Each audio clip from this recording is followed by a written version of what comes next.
दोस्तों, जिन्होंने भी बिहार पोस्ट मेडिकल स्कॉलरशिप के पोर्टल पे ऑनलाइन आवेदन किया, वो सभी परेशान है कि उन सभी का वेरिफिकेशन कब तक कंप्लीट किया जाएगा, उन सभी को पैसा कब तक मिलेगा और फाइनल सबमिट होने के बाद से उनको क्या क्या करना रहता है, उनको कौन सा डॉक्यूमेंट स्कूल में जमा करना है या नहीं करना है, जमा करने से क्या होता है, या फिर जो आपका वेरिफिकेशन है वो कहाँ से कंप्लीट किया आता है, इसमें कितना समय लगता है। तो इस तरह से काफी ज्यादा कमेंट्स हमारे पास आ रहे हैं। जिन्होंने भी पोस्ट मेडिकल स्कॉलरशिप पे ऑनलाइन आवेदन किया, उन सभी ने लगातार हमारे पास ये कमेंट करा है। तो आज के इस वीडियो में हम इसी के ऊपर बात करेंगे कि आपका फाइनल सबमिट हो जाने के बाद क्या करना है, आपका वेरिफिकेशन कब तक कंप्लीट होता है और आपको पैसा कितने दिनों में आपके खाते पे प्राप्त हो जाएगा।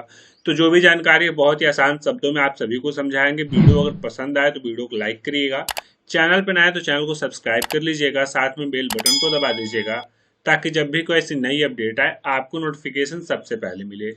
चलिए वीडियो को शुरू करते हैं। तो दोस्तों, जिन्होंने भी बिहार पोस्ट मेडिकल स्कॉलरशिप के पोर्टल पे ऑनलाइन आवेदन किया है, उन सभी को सबसे पहले इस वेबसाइट पर आ जाना है। इसका लिंक हम आपको वीडियो के नीचे डिस्क्रिप्शन में दे देंगे, जहां से आप डायरेक्टली क्लिक करके यहाँ आ सकते हैं। यहाँ पर आइएगा तो यहाँ पर आपको बीसी, ईबीसी और एससी एसटी कैटेगरी के दोनों अलग अलग लिंक दिखाई देगा। आपको अपने कैटेगरी के अनुसार किसी भी पोर्टल को ओपन कर लेना है। आप यहाँ पे देख सकते हैं हमने बीसी बीसी का भी ओपन करा है और यहाँ पे हमने एससी एसटी का भी ओपन करके रखा है। तो आप अपने कैटेगरी के अनुसार किसी भी एक पोर्टल को ओपन कर लीजिएगा। यहाँ पर आने के बाद आपको यहाँ ऊपर स्टूडेंट का एक ऑप्शन मिलेगा, आपको इस पे जाके रजिस्टर यूजर लॉगिन वाले लिंक पे क्लिक करना। जैसे आप क्लिक करेंगे आपके सामने एक नया पेज ओपन हो जाएगा। यहाँ पर आने के बाद आपको login for already registered students का एक लिंक दिखेगा, आपको इस पे क्लिक करना है।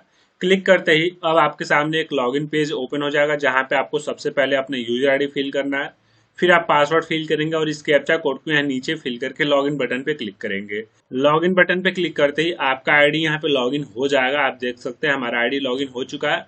यहाँ पर आने के बाद आप थोड़ा सा नीचे आएंगे तो यहाँ पर आपको सारा स्टेटस बताया जा रहा है कि आपका जो एप्लीकेशन है वो किस स्टेज तक वेरीफाई किया गया और कौन सा स्टेज अभी तक आपका पेंडिंग में रखा गया है। इसके साथ ही हम आप सभी को दिखा दें कि जो आपने आय, जाति, निवास या फिर बैंक अकाउंट अपलोड करा था उसका क्या स्टेटस है। तो उसे चेक करने के लिए आपको यहाँ पे एक बटन दिया जा रहा है, certificate and bank account verification dashboard. आप इस पे क्लिक करेंगे। क्लिक करते ही अब आपके सामने जो आपने रजिस्ट्रेशन करते वक्त डॉक्यूमेंट अपलोड करा था उसका स्टेटस ओपन हो जाएगा। आप यहाँ पे देख सकते हैं। यहाँ पे आपका पर्सनल डिटेल स्टेटस बताया जाए, जो कि आपका पर्सनल डिटेल स्टेटस डन है, फोटो स्टेटस डन है। यानी कि यहाँ पे आपने जो भी डॉक्यूमेंट अपलोड करा है, residential certificate, income certificate, caste certificate, ये सारा चीज वेरीफाई हो चुका है और यहाँ पे एक्सेप्ट किया जा चुका है। यहाँ पे अगर आपका कोई भी गलती रहता है तो यहाँ पे आपको रिमार्क्स मिल जाता है, लेकिन जब आप रिमार्क्स चेक करिएगा तो यहाँ पे आपको वेरीफाइड मिलेगा, यानी कि आपका वेरिफिकेशन कंप्लीट हो चुका है। तो आपको इसे लेके कोई दिक्कत नहीं है। अब आप यहाँ नीचे आएंगे तो नीचे आपको यहाँ पे फाइनल सबमिट के बाद का जो स्टेटस है वो दिखाया जा रहा है। लेकिन इससे पहले हम आप सभी को ये समझाते कि अगर आपने यहाँ पे फाइनल सबमिट कर दिया है तो फाइनल सबमिट होने के बाद आपको क्या करना है, उसके बाद से कौन कौन से डॉक्यूमेंट आपको स्कूल में जमा करना है, क्योंकि इसे भी लेके बहुत सारे दोस्त हमारे पास कमेंट कर रहे हैं।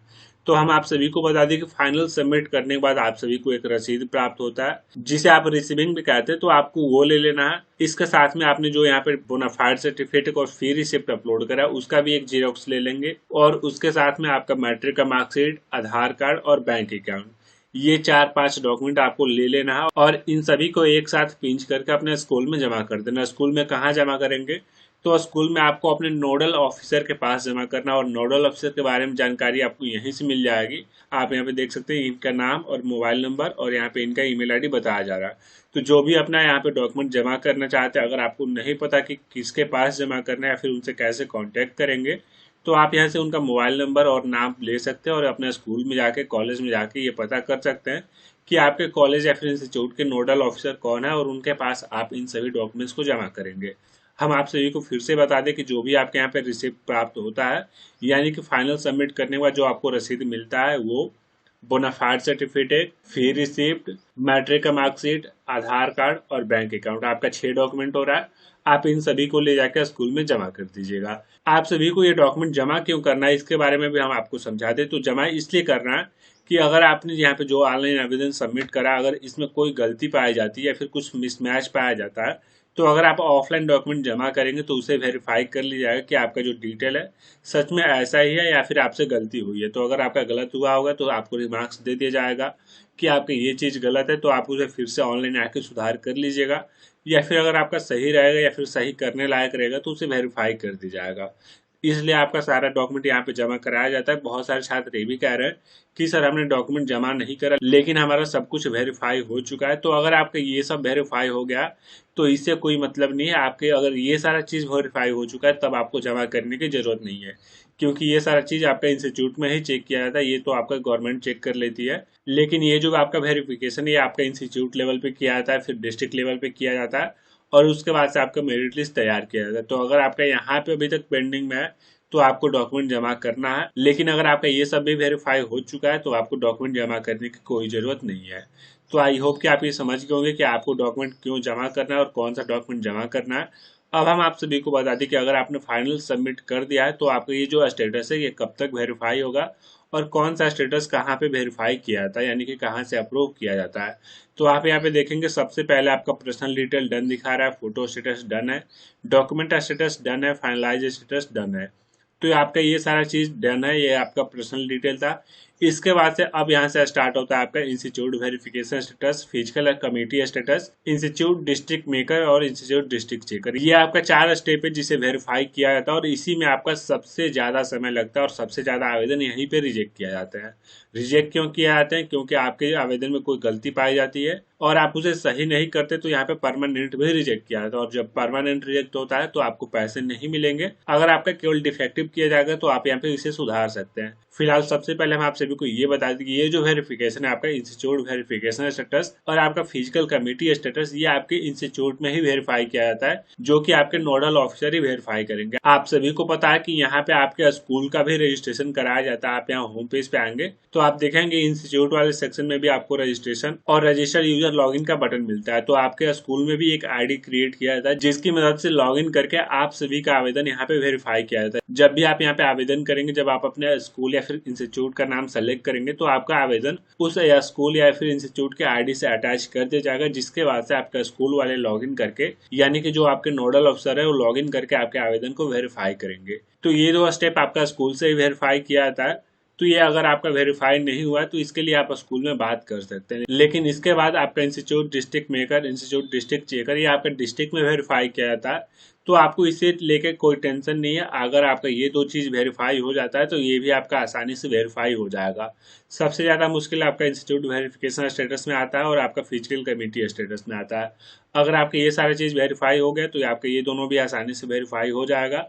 और इसके बाद से आपका आता है होम डिस्ट्रिक्ट कमेटी, यानी कि जहाँ पे आपका मेरिट लिस्ट तैयार किया जाता है, यानी कि जिनका भी आवेदन ये 4 स्टेप कंप्लीट कर लेता है उन सभी का नाम एक लिस्ट में ऐड किया जाता है और उसी लिस्ट को होम डिस्ट्रिक्ट कमेटी तय करती है कि इस लिस्ट में कितने छात्रों का नाम रहेगा और इस लिस्ट में किसका नाम ऐड किया जाएगा। तो उस लिस्ट में आपका नाम ऐड होता है, एक मेरिट लिस्ट तैयार किया जाता है और उसके बाद से उसे पीएफएमएस के पास भेजा जाता है। जब आपका पीएफएमएस के पास लिस्ट पहुंचता है तो यहाँ पे आपका payment status ready for payment हो जाता है, यानी कि अब आपका वेरिफिकेशन पीएफएमएस के द्वारा किया जाएगा, जो कि आपके अकाउंट का वेरिफिकेशन रहेगा। और अगर आपका वहां पे भी वेरिफिकेशन कंप्लीट हो जाता है तो यहाँ पर आपका वेटिंग फॉर पेमेंट या फिर सेंड फॉर पेमेंट हो जाएगा, यानी कि अब आप पैसे के लिए इंतजार करिए, आपको पैसा बहुत ही जल्द प्राप्त हो जाएगा। तो इस तरह से करके आपका ये सारा चीज कंप्लीट किया जाता है। आई होप कि आप ये भी समझ गए होंगे। अब हम आपको बता दें कि अगर आपने फाइनल सबमिट कर दिया, अगर आपके इंस्टीट्यूट वेरिफिकेशन में, फिजिकल कमेटी में या फिर किसी भी स्टेज पे आ गया आपका आवेदन डिफेक्टिव होता है तो आप उसे कैसे सुधारेंगे। तो दोस्तों, जब भी आपका आवेदन रिजेक्ट किया जाएगा तो सबसे पहले आपको ये चेक कर लेना कि आपको यहाँ रिमार्क्स में क्या बताया जा रहा है, यानी कि रिमार्क्स में आपको बता दिया जाता है कि आपके आवेदन में क्या दिक्कत और उसे क्यों रिजेक्ट किया गया है। लेकिन बहुत सारे छात्र हमारे पास ये भी कमेंट कर रहे हैं कि सर हमारे रिमार्क्स में एनए करके आ रहा है। तो एनए करके आ रहा है इसका मतलब कुछ नहीं है, आपको घबराना नहीं है, आपके रिमार्क्स कुछ नहीं बताया जा रहा है, यानी कि आपका आवेदन अभी वेरिफिकेशन में है। अगर आपका कुछ भी रिमार्क्स होगा तो यहाँ पे आपको बताया जाएगा, यानी कि किसी भी कारण से आपका आवेदन रिजेक्ट किया जाएगा तो आपको यहाँ पे सूचित किया जाएगा और यहाँ पे जो भी रिमार्क्स आपको दिए जाएगा उसे सुधार करना पड़ेगा। कैसे सुधार करेंगे इसके लिए हमने एक अलग से वीडियो बना दिया है पहले ही। फिलहाल हम आपको एक छोटा सा इन्फॉर्मेशन यहाँ पे भी दे दें कि जब आप लॉगिन करेंगे, अगर आपके पर्सनल डिटेल में कुछ गलती है तो आप यहाँ पे आके अपडेट पर्सनल डिटेल से इसे अपडेट कर सकते हैं। अगर आपका बैंक अकाउंट में दिक्कत है तो बैंक अकाउंट अपडेट करने की जरूरत नहीं पड़ती वैसे, लेकिन अगर आपको करना है तो आप यहाँ बैंक डिटेल से कर सकते हैं। अगर आपका आय जाति निवास में से कोई भी डॉक्यूमेंट रिजेक्ट किया गया है तो आप इसे सर्टिफिकेट डिटेल पे आके दोबारा अपलोड कर सकते हैं। और इसके साथ ही अगर आपका फाइनल सबमिट के बाद से कोई यहाँ पे स्टेटस आपका पेंडिंग या फिर रिजेक्ट किया गया है यानी कि डिफेक्टिव किया गया है तो आपको यहाँ पे एडिट स्कॉलरशिप डिटेल का ऑप्शन मिलेगा, यानी कि आप यहाँ से आके अपने कॉलेज के डिटेल को अपडेट कर सकते हैं। जो भी आपके कॉलेज का नाम है, जो भी आपने फी यहाँ पे टाइप करके रखा हुआ है, यानी कि आपके फी रिसिप्ट पे कुछ और है, आपने गलती से कुछ और फिल करा है, तो ये सारी डिटेल आप स्कॉलरशिप डिटेल से चेंज कर सकते हैं। इसके साथ में जो आपने इंस्टीट्यूशन डॉक्यूमेंट को अपलोड करा है जैसे कि फी रिसिप्ट, बोनाफाइड सर्टिफिकेट, मैट्रिक का marksheet, last exam passing marksheet, तो आप उन सभी डॉक्यूमेंट्स को अगर दोबारा अपडेट करना चाहते हैं यानी कि उसमें कुछ गलत होता है तो आप यहाँ अपलोड इंस्टीट्यूशन डॉक्यूमेंट पे क्लिक करके आप उसे अपलोड कर सकते हैं।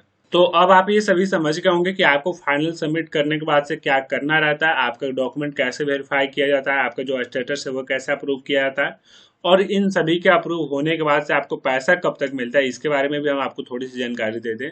तो जैसे ही आपका ये सारा डिटेल कंप्लीट किया जाएगा, जब आपका होम डिस्ट्रिक्ट कमेटी यहाँ पे अप्रूव हो जाएगा यानी कि आपका नाम मेरिट लिस्ट में ऐड कर दी जाएगा, उसके 15 से 20 दिन के बाद ही आपको पैसे प्राप्त होते हैं। क्योंकि जब आपके यहाँ पे मेरिट लिस्ट तैयार किया था तो उसे भेजने में आपका 3 से 4 दिन का समय लगता है, फिर वहां पे आपका वेरिफिकेशन में 6 से 7 दिन का समय लगता है, और उसके बाद से आप सभी को जब पैसा भेजा जाता है तो उसमें भी काफी ज्यादा समय लग जाता है।